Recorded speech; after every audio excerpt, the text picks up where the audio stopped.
It's that time again, our monthly wrap up, where I break down everything I read in March. Now, whether you're here for sci fi, horror, or just looking to add a few titles to your never ending TBR pile, I've got you covered. This month was a wild ride through spacefaring soldiers, cloning shenanigans, dino induced chaos, and cloning shenanigans, and a small town with a serious vampire problem. So let's settle in and let's get into it. Let's kick things off with a classic, Starship Troopers by Robert A. Heinlein. You know, the one with the power armor, bug battles, and a reputation that somehow spans both beloved sci fi and controversial political philosophy? That one. At its core, Starship Troopers follows Johnny Rico, a young recruit in the mobile infantry, as he rises through the ranks of a futuristic military fighting against an insectoid alien species known only as the Arachnids. The book is structured as a mix of military training, battlefield action, and philosophical musings on war, citizenship, and duty. Now, if you've only ever seen the 1997 Paul Verhoeven film, you might be expecting a tongue-in-cheek satire. But the book is a whole different beast. Heinlein isn't playing for laughs. This is a straight-faced military sci-fi with a lot to say about society and our individual place within it. So, does it hold up? Honestly, yes and no. What worked for me was the sheer dedication to world building. Heinlein's future is meticulously constructed, from the intricacies of power armor combat to the rigorous, almost ritualistic training of the mobile infantry. The action sequences are sharp and tactile, with a strong sense of discipline and camaraderie among the troops. You can see that this is the blueprint for countless military sci-fi stories that came after, everything from Halo to The Expanse to Old Man's War.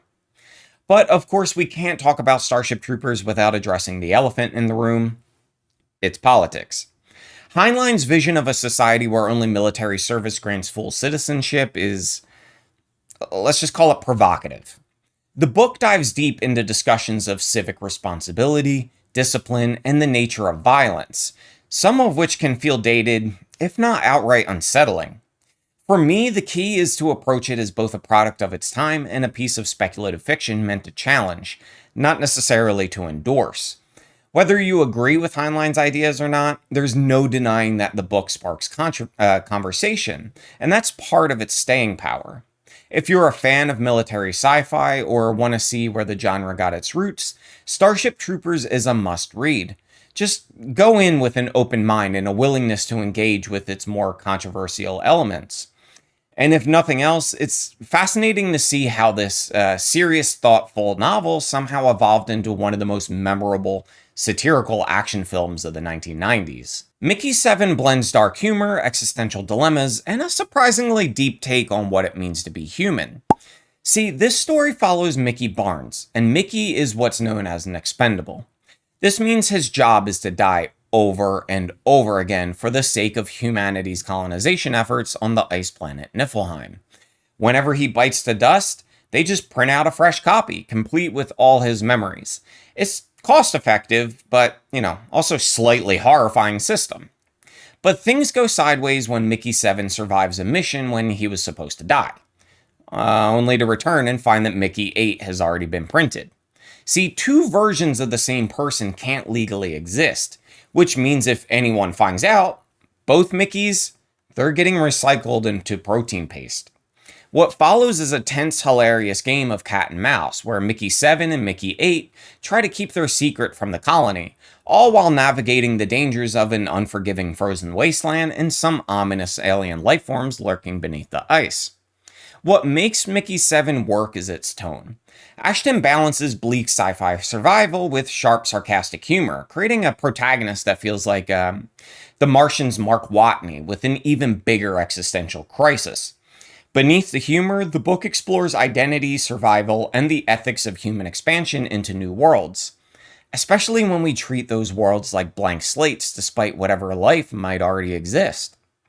The recent Mickey 17 movie was a lot of fun, and I really appreciated Bong Joon-ho's take on the story. But trust me, reading Mickey's internal monologue firsthand makes his story even better. So if you love sci-fi with dark comedy, moral dilemmas, and a protagonist who refuses to go quietly into the corpse hole, Mickey 7 is definitely worth checking out. Alright, dino lovers and sci-fi fans, rejoice! Let's talk about a book that changed the way we think about cloning, chaos theory, and the wisdom of resurrecting prehistoric apex predators. That's right, we're talking about Jurassic Park by Michael Crichton. At this point, Jurassic Park is more than just a book. It's a cultural touchstone and the foundation of one of the biggest franchises in movie history. And also a cautionary tale that feels just as relevant today as it did when it was published. But here's the thing. If you've only ever seen the movie, you haven't really experienced Jurassic Park in its rawest, most thought-provoking form.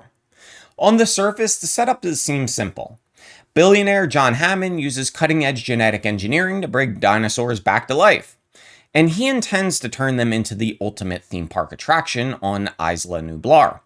He invites a group of scientists, a lawyer, and his grandkids to preview the park before its grand opening, and he's confident that every possible risk has been accounted for. But, of course, things go horribly wrong. A disgruntled employee disables the security system, the dinosaurs break free, and suddenly the visitors find themselves fighting for survival against creatures that ruled Earth millions of years before humans ever existed. Guys, this was my first time reading Jurassic Park, and I was really surprised that it's more than just a pulse-pounding thriller. There's some real philosophical depth underneath all of the action. Crichton isn't just writing about rampaging dinosaurs. He's actually critiquing human arrogance, scientific recklessness, and the misguided belief that we can control forces far greater than ourselves. Now, is it the perfect book? No, not quite. The pacing can feel uneven with long stretches of scientific explanations that sometimes slow down the action. Some of the characters, like Ian Malcolm, steal every scene they're in, while others, I'm looking at you, Lex, can be frustrating to read. But when the action does kick in, it's relentless. The horror elements are cranked way higher than they are in the film, making this feel more like a survival horror than sci-fi adventure. It doesn't matter how many times you've watched the movie, you should still read the book. It digs deeper into the science, the philosophy, and the ethics behind genetic engineering, making it feel richer and more thought-provoking. If the film is a roller coaster ride, the book is the behind-the-scenes look at how that roller coaster was built and why it was doomed to crash. Salem's Lot is a masterclass in creeping dread, small-town decay, and the kind of horror that just seeps into your bones. At its core, Salem's Lot is Dracula meets small-town America. Ben Mears is a writer haunted by childhood memories of the ominous Marston House, and he returns to his hometown with plans to exorcise his past through his writing. Unfortunately, he's not the only one moving in. Enter Kurt Barlow. Man, I butchered that. Let's start again. Enter Kurt Barlow, an ancient, unapologetically evil vampire who wastes no time sinking his fangs into the town's unsuspecting residents. What starts as a few disappearances quietly snowballs into full-scale annihilation, as Salem's Lot transforms from the ordinary, if slightly dying, small town into a ghost town of the undead. But this isn't just a book about vampires. It's a book about places. And King doesn't just write settings, he makes them characters. Salem's Lot isn't some picturesque, tight-knit community. It's a town that's been rotting from the inside long before Barlow arrived. The dark secrets, the buried sins, the quiet apathy of its people, it all sets the stage for the perfect downfall. The vampires don't corrupt Salem's Lot, they just finish the job. And let's talk about these vampires. Forget tragic anti-heroes, brooding romantics, or misunderstood immortals. These creatures, they're pure nightmare fuel. They're monstrous, relentless, and incapable of remorse. King doesn't reinvent the vampire mythos. He sharpens it, polishes it, and lets it loose on a town that never stood a chance. The result? A horror novel that feels both classic and utterly modern. Despite all of the horror, or maybe because of it, this book is fun. It's pure horror comfort food, unapologetically scary, endlessly readable, and packed with the kind of eerie moments that stick with you long after you've turned the last page. March was one hell of a reading month. We had sci-fi, horror, philosophical debates, and a whole lot of existential dread. From Space Marines and Interstellar Expendables to resurrected dinosaurs and vampiric infestations, this lineup had a little bit of everything. And what really stood out to me this month was just how different these books were in style, tone, and execution, yet they all explored similar themes. Ones of power, survival, and humanity's relentless push towards the unknown, often at its own peril. Whether it was Heinlein's militaristic vision of duty, Ashton's darkly comedic take on identity, Crichton's cautionary tale of scientific hubris, or King's slow creeping horror of small town decay, each of these books left me with something to chew on long after I closed the last page. If I had to pick a favorite, Salem's Lot takes the top spot. There's just something about the way King builds dread that makes it impossible to put down. But honestly, every book this month brought something worthwhile to the table. Now, I want to hear from you. Have you read any of these? And what did you think? What have you been reading lately? Drop your recommendations and hot takes down in the comments. If you've enjoyed this video, give it a thumbs up, share with someone who needs a book recommendation, and definitely subscribe, because every subscriber brings me one step closer to taking over the galaxies. Until next time, take care, keep reading, and I'll see you in the next one.